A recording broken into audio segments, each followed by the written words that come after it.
wabarakatuh. Selamat berjumpa kembali dengan saya Om Do. Saya disuruh stand up lagi. Bingung saya, nulis materi juga enggak. Dan perlu saya ingatkan lagi bahwa ini bukan stand up, tapi stand down up gitu. Jadi stand up tapi duduk gitu. Taulah bahasa Inggrisnya apa atau. Tapi ngomong-ngomong masalah bahasa gitu ya, masalah bahasa gitu sobat.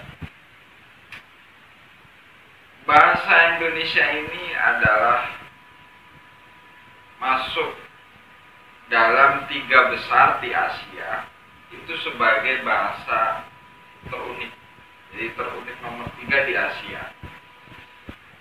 Alasannya banyak lah, alasannya banyak. Tapi saya yakin sobat Om itu tahu kira-kira apa gitu kan. Kenapa bahasa Indonesia itu unik gitu kan. Bukan hanya itu aja, bahasa Indonesia kita perlu bangga bahwa bahasa Indonesia itu ternyata dipakai lebih dari 45 negara. Dan yang pasti ada 45 negara yang di dalam mata perkuliahan di negara itu menjadi salah satu bahasa wajib yang harus dipelajari.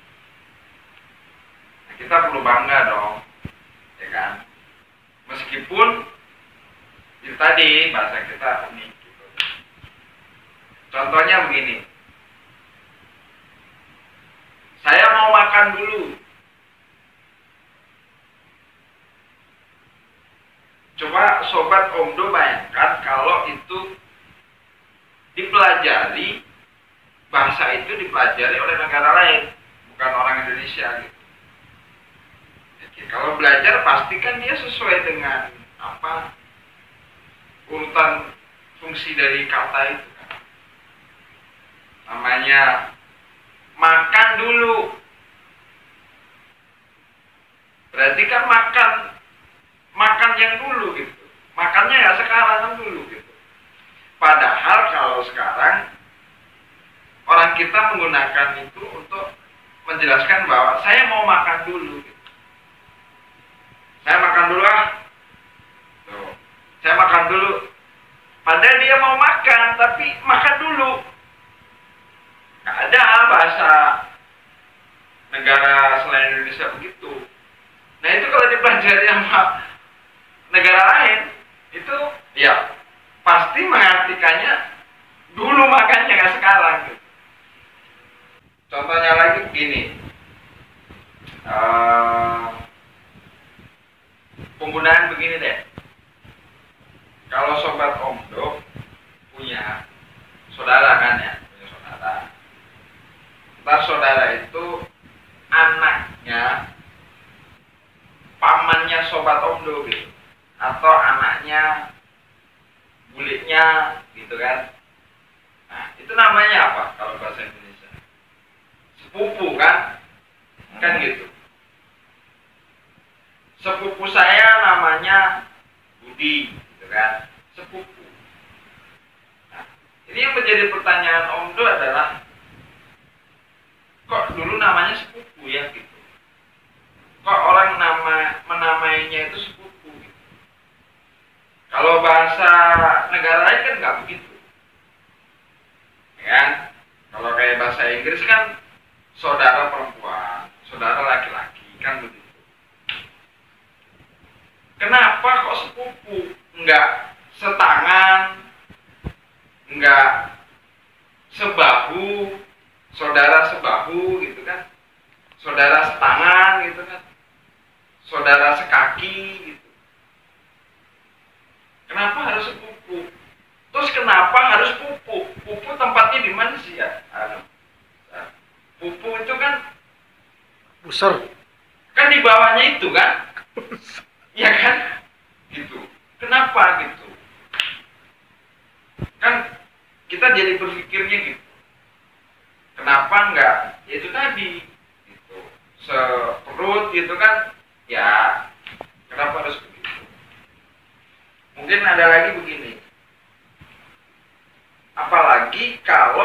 bahasa Indonesia itu dipakai campur dengan bahasa daerah, ya kan?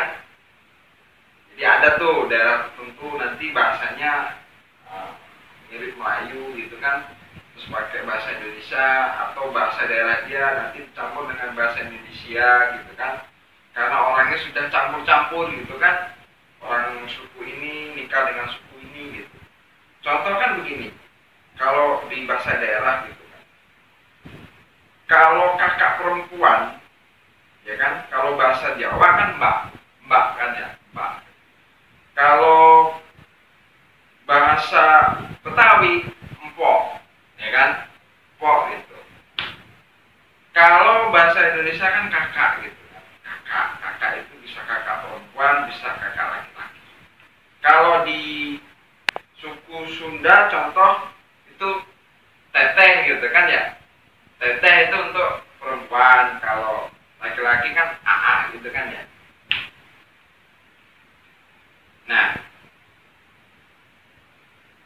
contoh begini, saya lagi main nih ke tempat teman saya yang perempuan gitu, orang Sunda gitu kan, saya datang gitu, terus saya salam, adanya orang tuanya kan, atau siapa di situ, nanyalah saya kan, Teh Irma ada Pak gitu, Teh Irmanya ada Pak gitu.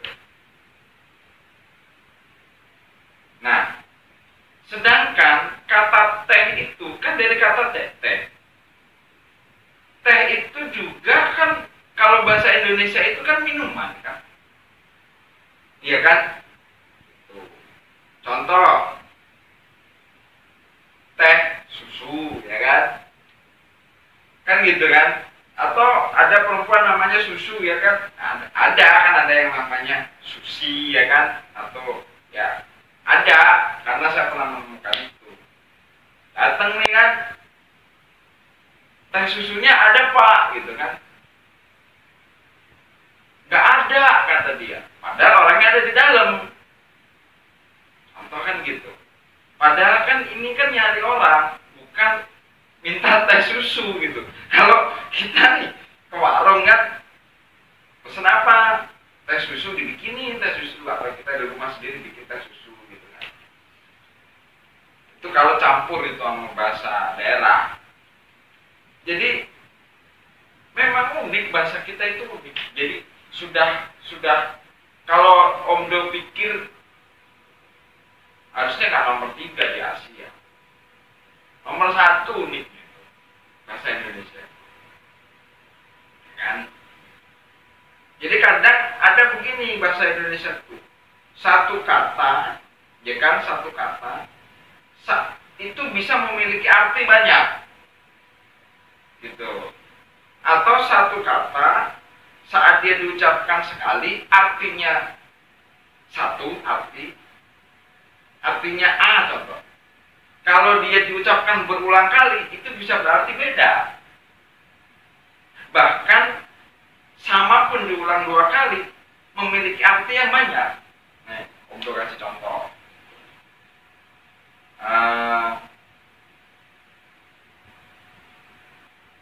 Adik ada di mana? Contoh gitu. Dijawab tuh, adik ada di jalan. Jalan kan? Kalau jalan ya artinya jalan biasa gitu, jalan yang sering kita lewati. Atau jalan Sisingamangaraja gitu, jalan itu. Tapi saat kata itu diulang menjadi jalan, ya, itu bukan berarti jalan, bukan. Kalau dia jalan-jalan artinya bermain gitu, pergi bermain, jalan-jalan, memiliki arti berbeda.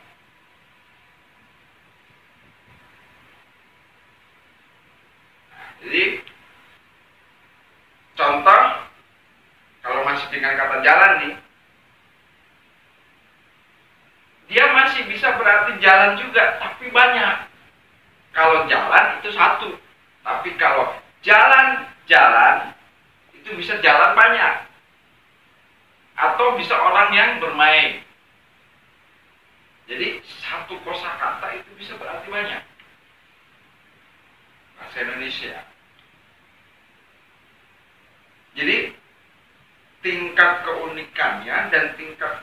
kesulitannya itu seimbang kalau bahasa Indonesia. Jadi termasuk juga sebagai bahasa di dunia nih, ya di dunia. Saya nggak bicara lagi Asia. Itu memang bahasa kita urutan nomor 26, paling familiar, gitu. Itu nomor 2. Tapi keunikannya itu atau bisa dibilang tingkat kesulitannya itu nomor 9 di dunia bahasa Indonesia. Karena itu tadi, kadang kita mengucapkan pada situasi yang berbeda itu bisa berarti berbeda. Saya kembali lagi nih, bahasa Indonesia bercampur dengan bahasa daerah. Karena salah satu bahasa yang menurut saya itu apa ya, kalau dicocok-cocokkan, dicampur itu menjadi lucu terus unik gitu tuh, salah satunya adalah bahasa suku Sunda. Gitu Sobat Omdo. Jadi Sobat Omdo yang punya Sunda nih ya, karena Omdo kan di sini bersama teman-teman suku Sunda kan lama, ya berpuluh-puluh tahun. Contoh gini, naon artinya apa? Itu kan bertanya tuh, naon artinya apa? Padahal pertanyaan itu sudah merupakan jawaban. Karena naon itu artinya apa? Naon artinya apa? Ya naon itu artinya apa? Kan gitu kan? Itu salah satu contoh aja, masih banyak. Kalau apa Omdo kasih contoh, waduh, gak selesai sehari semalam. Tapi biar imbang gitu kan, biar imbang, Omdo juga akan kasih contoh kalau bahasa Indonesia bercampur dengan bahasa daerah. Contoh bahasa Indonesia dengan bahasa Jawa. Tapi yang Omdo sebenarnya pengen sorotin ya, itu antara bahasa Sunda dengan bahasa Jawa gitu. Karena teman saya itu banyak orang Sunda gitu ya, udah puluhan tahun. Terus saya sendiri kan orang Jawa. Saya di daerah Sunda ini udah kayak tempat sendiri gitu. Ya udah puluhan tahun. Makanya kadang masih suka kami bercanda gitu kan. Nah, contoh gini, ada kata satu kata itu sama bahasa Sunda dengan bahasa Jawa, tapi artinya berbeda. Nah, kadang suka salah gitu, suka salah persepsi, suka salah. Kadang saya masih suka salah gitu mengartikan atau mempersepsikannya gitu. Apalagi kalau gini, kalau bicara lagi tentang gampangnya gini lah, kalau yang bikin kita bingung tuh, kalau kita udah salah menganggap satu arah gitu. Contoh arah barat itu kita anggap arah selatan, itu mau sampai kapanpun itu kita akan susah untuk dibenerin. Pasti Sobat Omdo merasakan itu. Atau mau satu tempat gitu kan, nganggap bahwa rumah itu ngadep ke timur, tapi padahal dia ngadepnya ke utara. Itu kan sudah jauh berbeda. Itu mesti dibenerin gitu. Udah dibenerin, oh ini ngadep ke timur rumah. Dia akan terngangkep sampai kapanpun rumah itu ngadep ke utara. Karena itu tadi gitu. Sama ini dengan kata-kata itu. Jadi karena sudah dipakai terus, ya kan, keseharian saya gitu, sebagai orang Jawa terus ketemu gitu, dengan orang Sunda. Contoh katanya gitu,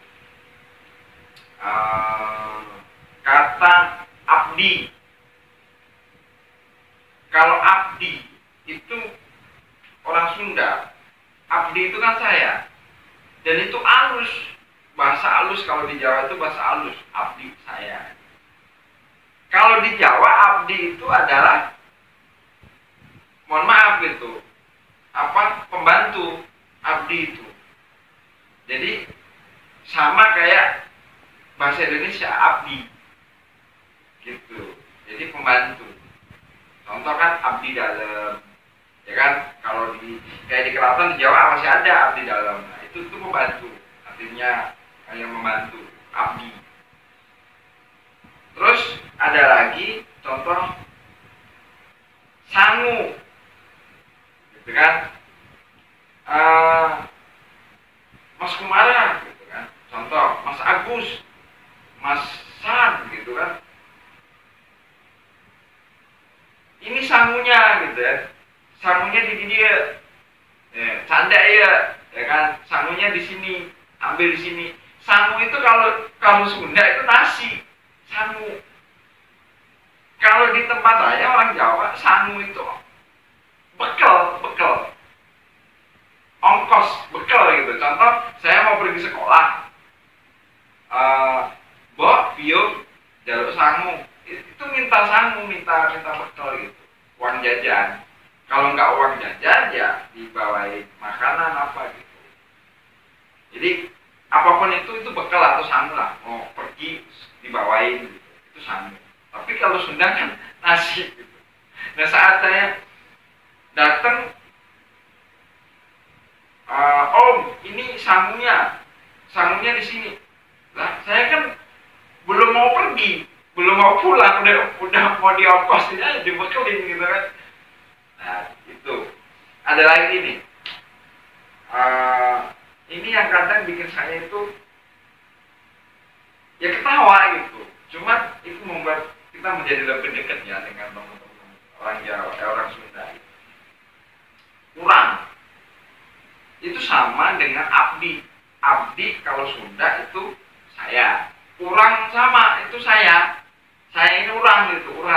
Cuman dia kalau bahasa Jawanya urang itu nggak halus, cuman ngokok tapi nggak kasar, sedang lah gitu. Masih kata itu digunakan untuk menghargai orang lain, urang gitu. Masih agak halus.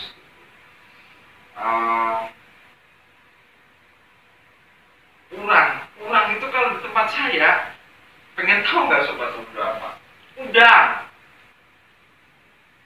Jadi udang, kalau saya lagi nyari udang di sungai, ya bongkar-bongkar batu, ya kan, tangannya buat ngejagain nyari udang. Itu namanya nyari urang, golek urang. Nah itu urang itu udang di tempat saya.